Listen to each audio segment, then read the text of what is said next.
too am looking forward to weekend. There you go.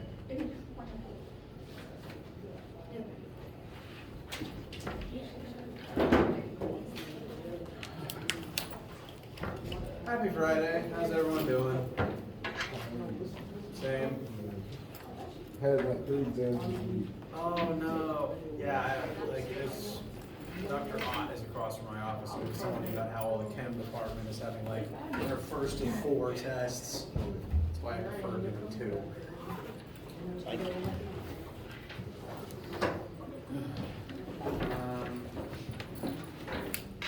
What are words? What was I about to say?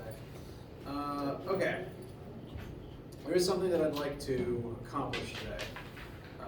Namely, going a little bit over friction and introducing the next concept. First, does anyone have any questions, especially including any silly science thoughts you may have had over the past little while?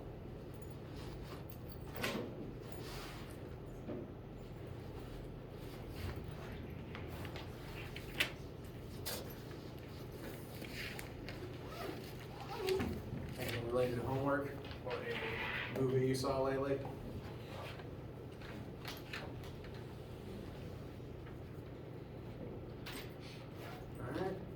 Fair enough. Again, any questions, please interject anytime, especially the silly ones.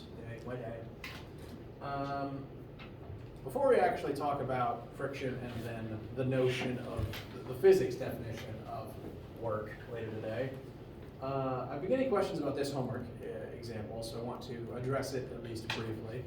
This is Chapter 2, Homework Question 2. And this question is asking you, for each of these 6 different scenarios pictured here, to determine what direction the net force pushes in these examples. If you'll recall, according to Newton's second law, net force causes net acceleration. So if there's any acceleration in each of these cases, then the net force is what's causing it. And specifically, because force and acceleration are both vectors, whatever direction the net acceleration is occurring in, the net force would occur in the same direction. So for each of these scenarios, where, again, the way to answer it is, there's these little boxes next to each case, and you have to drag the arrows from this answer bank into them to describe what direction the net force is pointing. You can also reuse arrows because a few of them do point in the same direction. The goal is to determine what direction the net acceleration is pointing, which would therefore be the same direction the net force is pointing. So, really quickly, these 2 ramp questions actually have the same answer, these first 2. Here we have a box sliding down a frictionless ramp, and here we have a box sliding up a frictionless ramp. And I'm going to demonstrate what happens here using a box and a ramp. I can't eliminate friction, but I can still illustrate the point. So in the first case, we place the object here, and what direction does it accelerate in? All right, accelerates down the ramp. In general, on ramps, net force points down the ramp, and that's why things tend to accelerate down the ramp. So for this answer, down and parallel to the ramp would go right there. And secretly, not even secretly, this one's the same answer. Note that the plane is frictionless in both cases, so there's nothing interfering with the motion. And if I instead take this chunk of eraser and start at the bottom, what direction is it still accelerating in? Still down the ramp. Even if the initial velocity points this way, it's still accelerating down the whole time. Kind of like how if you throw something up, it's still accelerating down even as it rises. That's why it eventually slows, stops, and changes direction. So the entire time it's sitting on this ramp with no friction to oppose it, net force is drawing it back down. So here the net force would also point down the ramp, even though the yellow arrow, which represents the initial velocity, is still pointing up. So these yellow arrows aren't acceleration. They're just instantaneous velocity. It's what direction it's currently moving in, but you have to consider what direction is it going to start moving in, since that's the acceleration. Now the third ramp here is where things change a little bit, because here the object is slowing down due to friction. So friction now exists on this ramp.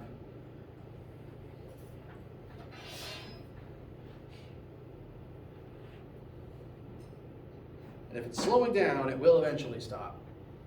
So if it's initially moving this way, but slows to a stop, what direction is the net force pointing? Up the ramp. Very good. And we know this because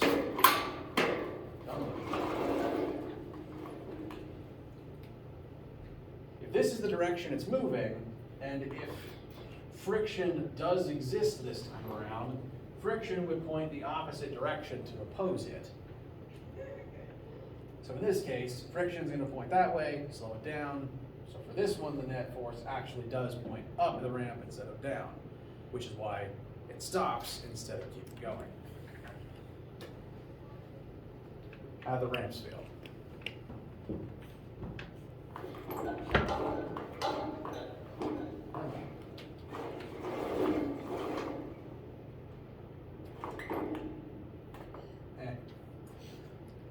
Now these two are also the same answer, because these are both projectiles in motion. And by definition of being a projectile, what direction is the net force pointing the entire time it's in the air? Straight down, precisely. Because if you're a projectile, gravity is the only force that's acting on you, which points straight down. So no matter where you are in that path, the force points downwards. So both of these answer straight down. Last case, block slides across a flat, frictionless plane. It's moving at constant velocity, just sliding along. Now there are forces acting on this object. It does say that there's no friction, which is nice, but there would still be gravity and normal force. But are those going to accelerate it along this plane at all? No, as long as you're level on flat ground, they tend to add up to zero. And if there's nothing accelerating it left or right, there's no applied force, there's no friction to slow it down, net force is going to be zero, and it's just going to keep moving in a straight line, which you can accomplish on any frictionless plane, so long as you can find a frictionless plane. In real life, we don't have those, which is why everything comes to a stop eventually. Technically, even in space, because in space, something will stop it eventually. And there's actually, it's true there's not breathable air in space, but it's not a perfect vacuum. There is technically like a small amount of air and dust everywhere. It's just so thin that, yes, it still kills humans instantly. But it's still technically there, and so technically, over millennia, it will slow you down, like air friction, as well as whatever planet you first run into. So everything comes to a stop eventually, but in this hypothetical case, this could keep moving across this plane forever. Net force is zero because they all add up to zero. And zero is one of the options. So net forces can add up to a variety of different things and point in a lot of different directions. So it's kind of curious at times what effect the forces can cause. But how does this particular homework question feel? All right. I'd say at this point, we've been through enough concepts to probably do about half of this homework. What is designated as Chapter 2 in this course actually takes a little while, because we talk about Newton's laws and then force, and then also work, and then also momentum, all in this little 2-week unit that we're still in the middle of. So what we're going to be doing now, what we're going to introduce today and then work on next week, is we're going to examine various concepts that force affects. We've spent most of this week defining force and looking at different types of force, friction and normal force and all that. And next week, after building up this foundation of understanding what these forces are like and where they come from, next week we're going to be applying those forces to different scenarios, showing what they do, measuring the effect that they have, showing how they interact with each other and with other objects. Questions so far? Sound all right so far? Okay.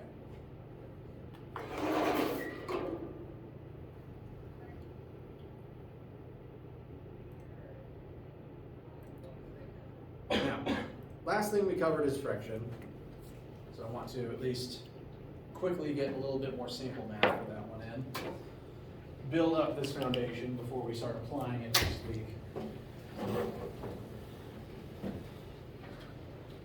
Here we have two different objects sitting on two different surfaces. And I want you guys to tell me which one has more friction. Well, which example has more friction in it? First case, we have a 1 kilogram object sitting on a surface with 0.5 coefficient of friction. And then separately, we have a 3 kilogram object sitting on a surface with 0.3 coefficient of friction. So, through a combination of calculation and your informed guessing ability, your, what's the word I'm looking for? Informed decision-making skills, because we've studied this. Which of the two has more friction in it? A. Okay, why do you think A? Because it's a higher coefficient. Higher coefficient, which is generally a very good indicator of how much friction there's going to be. Because remember, in this friction formula we have here, the coefficient is the part of the formula that summarizes how sticky or how slick something is. So in case A, these are made of materials that don't slide as well. So automatically that would increase the friction present. And then frankly, 0.5 is a lot of friction to find in nature. So under normal circumstances, yes. However, mu is not the only part of the formula. It shares equal billing with normal force. Mu is, how slick are the objects involved. Normal force represents how hard the two objects are being pressed into each other. And if we run the calculation all the way through, even though case B has a smaller coefficient of friction, case B is actually going to end up having more friction because that 3 kilogram object is going to press down into the table 3 times as hard. Therefore, the table pushes 3 times as hard back, and that's going to generate more friction. Specifically, 3 times as much if the masses were the only things changing, whereas the coefficient drops by less than 50%. I'll show the math to demonstrate how this works. But generally speaking, the coefficient is a very good thing to base it on, because that's usually the first indicator of how slick something is. What is its coefficient of friction? Now, to actually find the force of friction, we need normal force. So for a box sitting still on a surface, got gravity down, normal force up. So it's usually a pretty safe assumption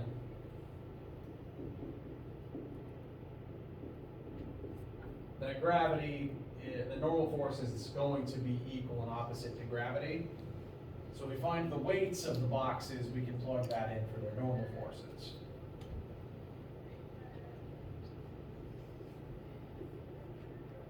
So, force of friction is A. For the normal force, we're going to plug in the magnitude of the box's weight.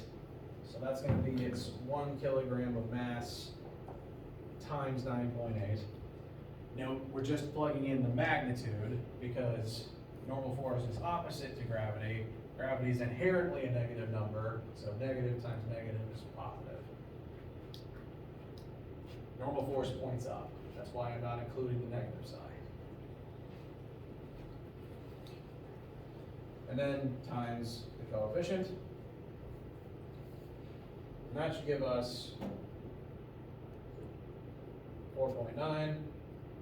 newtons of friction. Case B has 3 times the mass, about half mu, but mass happened to grow at a bigger rate than mu shrank.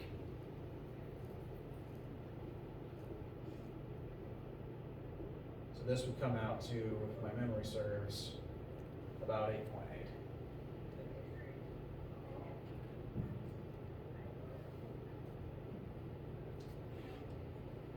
I want to stress again, coefficient is usually a very good indicator. That said, the normal force is important. This is why it does help to do the math. It is definitely true, though, that surface 1 is rougher by default. B only 1 because we put a heavier object on it.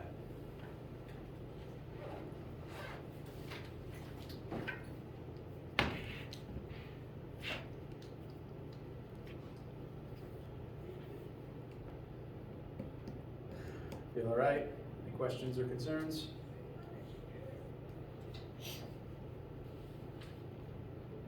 All right. Now, I did say that we are going to move towards looking at the applications of force, the various things that force can do, like through the method. Like, force does cause objects to accelerate, but the fact that that happens, the fact that the acceleration can occur, is just one of the many aspects that force is related to in physics. Because force and motion tie into everything that we do in this class. So today we're going to introduce the next concept we're talking about, which will be examined next week as we realize explaining the lab wouldn't help much if I don't explain what work is first. So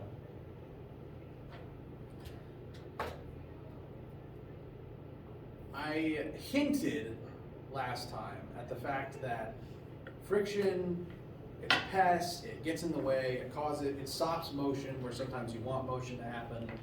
And one of the reasons it's pesky is because it takes away energy. I haven't defined energy for you guys yet. Energy's a weird thing, so probably on Monday I will spend time formally defining it for you in terms of what it means for this class.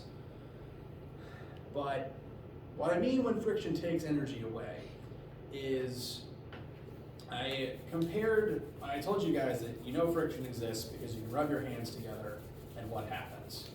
It gets hot. They get warmer. And they do that because friction, by exerting force on the surfaces of your palms, takes energy away from your palms, takes energy out of the motion of your palms and turns it into heat. And this is why all machines, all moving parts, have the potential to eventually overheat. Cars need a coolant system because the various pieces of the machine are going to get hot as they're constantly moving across each other. Same with your computer, frankly, same with your own body, because as you move your muscles, your muscle fibers slide across each other and generate heat. The reason that happens is because of the idea of work, the physics definition of work. This is one of those cases where physics uses a word differently to common English vernacular.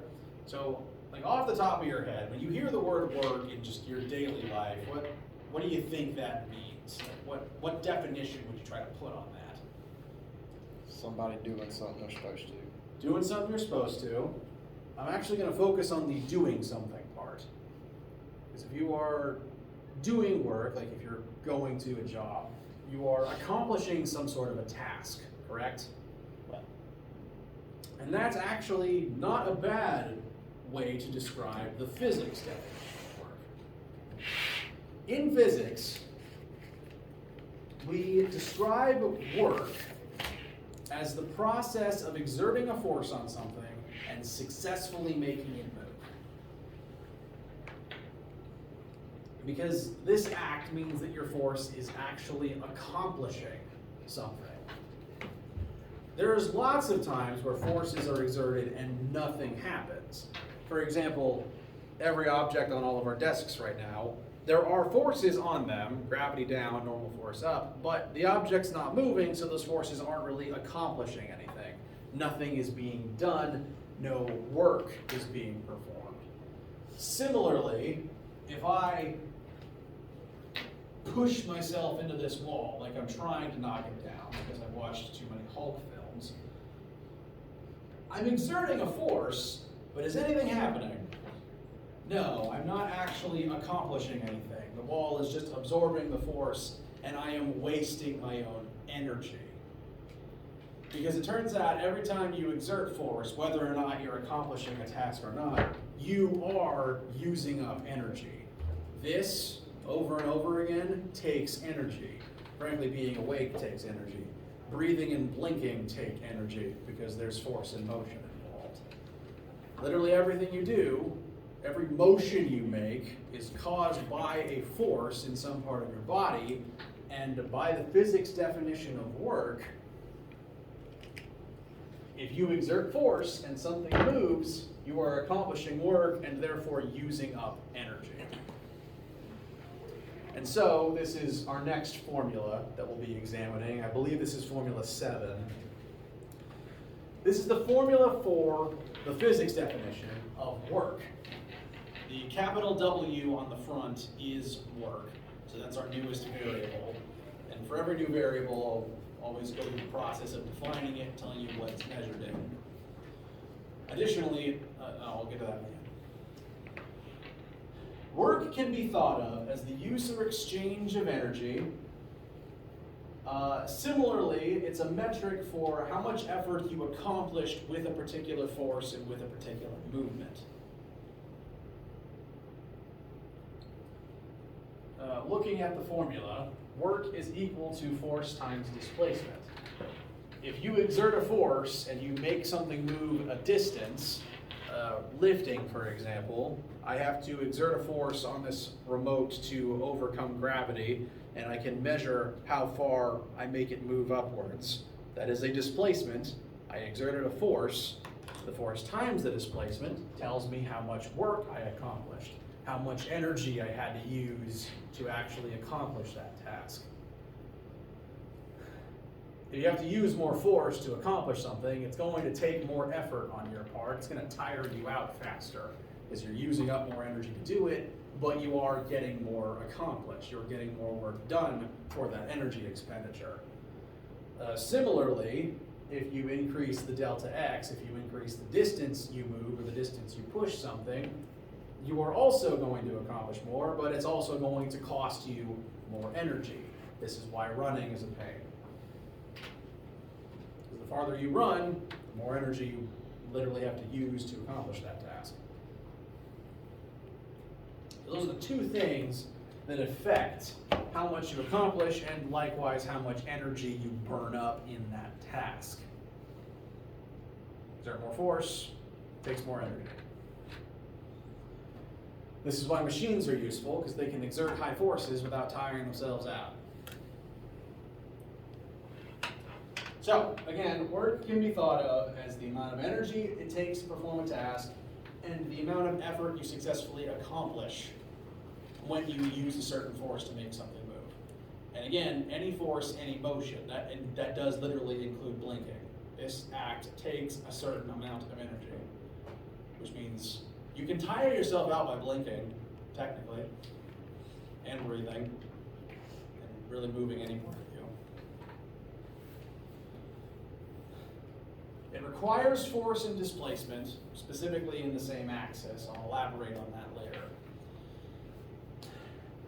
All of the capital W's on your formula sheet represent work. And work is measured in units of joules.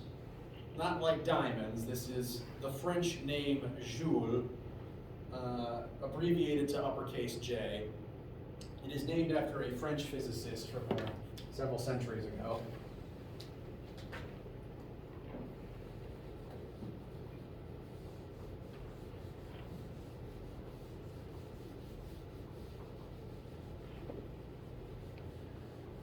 And joules are the metric unit for energy.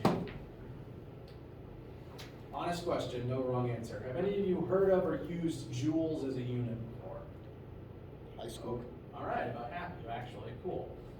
To those who aren't familiar, joules are the metric unit of energy. A different unit of energy is calories.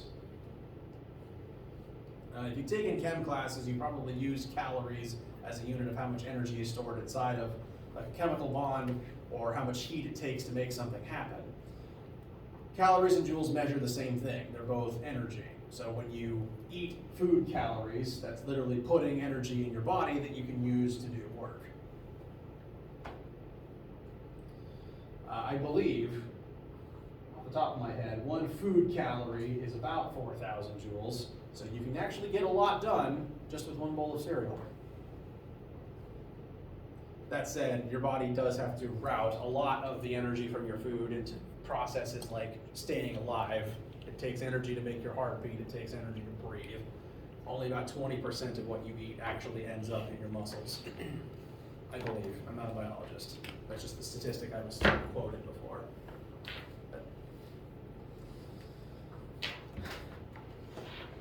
Now, what this formula is going to mean for us in this class is, again, if you push something and it moves, you use energy and you accomplish something in that task. To again, contrast that to pushing against a wall. I'm exerting a force and I am using up energy. I'll tire myself out doing this over time. But am I accomplishing any work? No, why not? Because you don't have enough force. I don't have enough force to make what happen? The work. What aspect of that formula is not happening when I do this?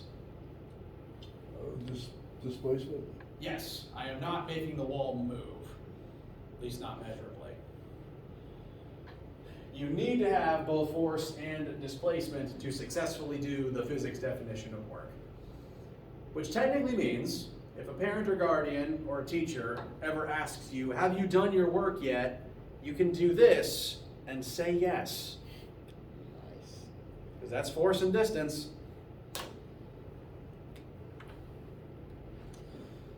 So, quick sample calculation for your notebooks. That's not the one I thought I was going to pull up. There it is.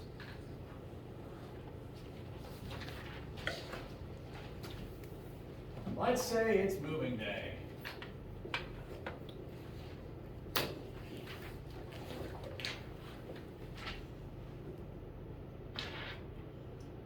You have a box.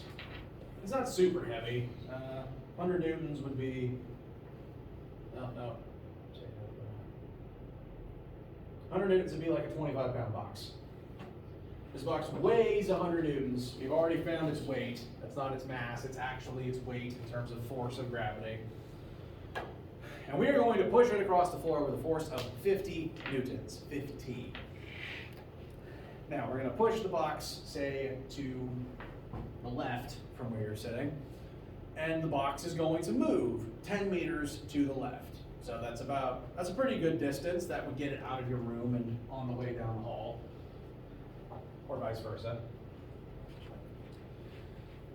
So, based on this information, how much work do you, the human pushing the box, accomplish in this task?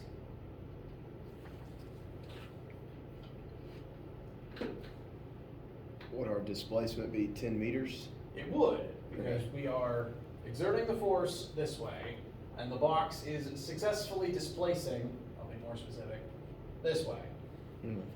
So, that's our force. That is the successful actual displacement of the box caused by us in the same direction. And I'm realizing the formula is not on screen. Do the two little bars mean anything? They do, actually. Good catch. I'm going to reference those in a second. All right. I like when you guys get ahead of me. It means you're noticing things. I want you to mention it. So, we exert 50 Newton force, box moves 10 meters in the same axis, in the same direction. So we know that we're the ones doing that. So, work equals force times displacement. 50 Newton force times 10 meter displacement we accomplish 500 joules of work. That's about 1/8 of a calorie, of a food calorie.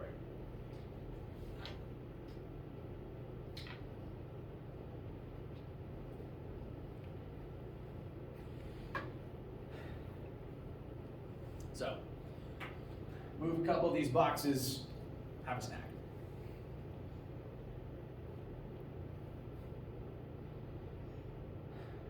Now, you mentioned those two little lines. My next question is, how much work does gravity accomplish in this scenario? Gravity is a force that acts on the box. The box weighs 100 newtons, so that force of gravity is going to pull down while this process takes place. And that force is going to be exerted while the box moves. So how much work does gravity accomplish? Oh, so we gotta add them. Actually, we don't. Oh, what? You notice these two lines here? Right. Mathematically, this is the parallel symbol. This Right. means that for this formula to work right, the force and the displacement need to be parallel. They need to be in the same axis.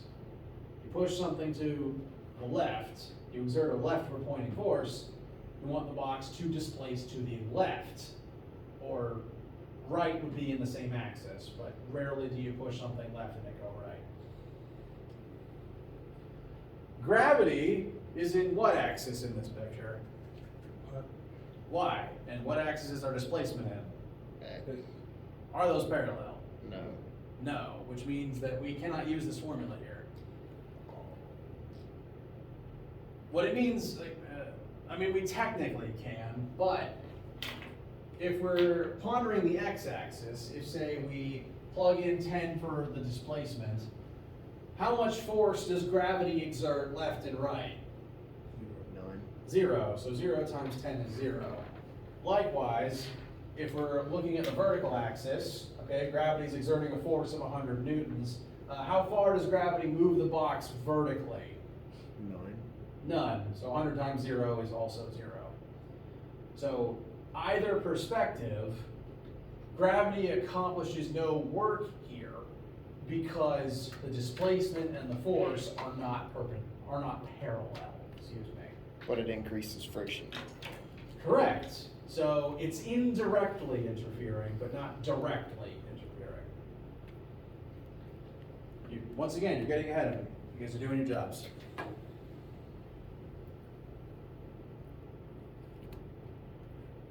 First thing that I want to stop to make sure to double check on is the parallel part. Makes sense. Yes. Because again, if you push something to the left, you want it to move to the left. To contrast that to another scenario, say, instead of, well no, let's say that this is an incredibly heavy box, and I am trying to challenge the Hulk. The Hulk is going to push this very heavy box to the left, and he's going to succeed. He knows what he's doing. Let's say I don't want the box to go that way, so I stand here and push in the perpendicular axis. Do you think I'm actually going to accomplish anything? Probably not. Probably not. Box is still going to go that way, even though my force points that way. So since that, unless I actually manage to budge the box in this axis, which I won't, because the Hulk's very strong, am I going to accomplish anything with my force? Not really. No, I will accomplish no work, because the displacement points that way, my puny force points that way. Different axes. So I don't accomplish anything. Meanwhile, the Hulk, exerting a lot of force in the same axis as motion, accomplishes everything in terms of what's happening here. So the parallel axis is important because oftentimes, like, even if you're moving left and right, there's going to be vertical forces involved. If you're pushing something along the ground, there's going to be gravity down and normal force up. But they don't do work in the horizontal axis. You know what can do work in the horizontal axis, though?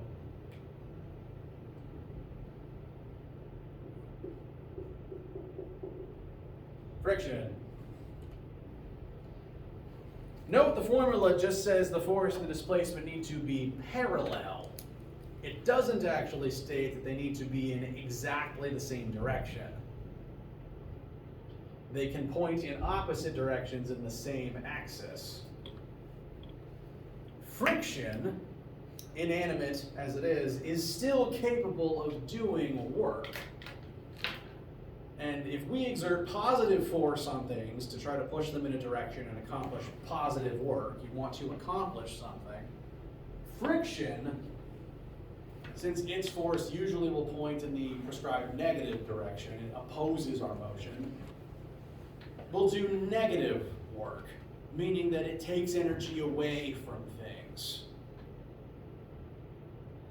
This is again what I mentioned earlier with rubbing your hands together. The fact that your hands heat up means that friction took away motion energy from your hands, kinetic energy, which we'll define next week, and turned it into heat, which is another form of energy that's just more useless most of the time. Friction exists to stop motion and to turn energy into heat. That's all it does. This is why, say for example, a car hits the brakes and skids to a stop. The friction from the tires on the road warms up the tires in the road to the point where if you immediately jumped out of the car to go examine the tire tracks on the road, they'd probably be kind of hot. Because friction took energy away from the car, it did work on the car. Poorly drawn box sedan. Displaces forwards, friction points backwards, same axis, even though it's a different direction. This force, this negative force, times this positive displacement will give us a negative amount of work done by friction, meaning it takes that amount of energy away from the car and turns it into heat in the road. Which is again, one reason why the asphalt is usually warmer than the dirt. Especially after a car skids to a stop. And it's again another reason why your engine components will eventually overheat. Same as your computer. The fan, there's still moving parts in here. Even the electrons moving through the wires generate a certain amount of heat through friction. Friction is not just a scourge on the universe because it stops motion. Its biggest crime is that it's leaching energy out of everything and just turning it into heat. And we'll talk more about this in the thermodynamics section of the course, but basically, if all the energy is slowly turning into heat because of friction, we're going to run out of energy eventually, leading to a phenomenon referred to as the heat death of the universe, which you may have heard before. So, you do work by pushing something in a direction. Friction does work by pushing in the opposite direction of motion and trying to slow things down and take energy away. The work you accomplish with this formula is the amount of positive tasks you have completed and the energy it took you to do them. If you put in a negative value for friction, that tells you how much energy friction took away from the process and turned into heat in the ground. And next week, we will be further studying this formula, the cases where it comes up, and calculating work done in various situations compared to the work that friction does in those situations. And similarly, since we're now talking about energy, we're going to define energy and talk about different forms of it. Sound good so far? So what do we do about the friction part? In this formula? In the question that we were doing. Oh. The 100, it weighs 100 newtons. Well, notice the question doesn't actually ask how much work friction does. It Right. asks how much gravity does. So can we just, in this case, for the first one, do we just ignore the 100 for how much work do I do? Yes, because the only thing that you are doing is exerting this 50 Newton force. Right. That's the task you are currently doing. If that's all that you're doing, and the box moves this far, these are the only two things in the formula as far as you, the human, is concerned. For the second part, how much work does gravity do? This is the only force gravity exerts during the entire process. That is in this axis, whereas the motion is in this axis. Okay.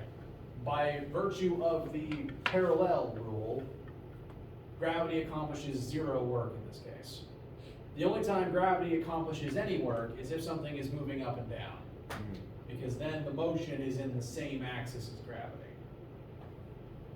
Technically, falling is the process of gravity doing work on something and giving you kinetic energy pulling it down.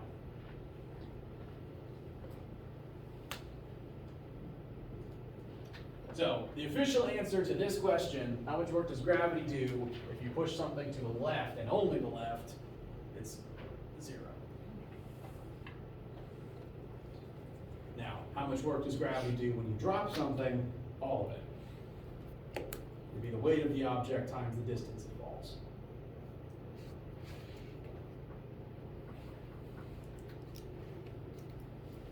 But gravity does not pull it in the y-axis here, so the y displacement is 0. 100 times 0 is 0. That answer the question? Yes, sir. Thank you. Okay. Now, there would be a separate there could be a separate question of how much work does friction do. That'd be a separate question, and friction would do work here because it would act in the same axis as the motion. We would just need to know what the force of friction is, or be able to find it. But I didn't write a mu value up here.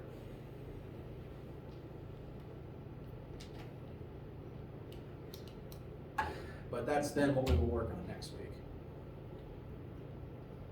As for right now, I've covered everything I covered in the previous class, and it's Friday, so we may be projecting when I say this, but we are tired. So does anyone have any questions or needs for right now? All right. So keeping in mind that this is where we're picking up next week, I think we can call it here for today. Got through everything we needed to. Next week we will continue looking at work and friction, sort of expanding it to define other types of energy and show how force and work transforms energy between types. And let me know if you guys need anything over the weekend. Have a good day.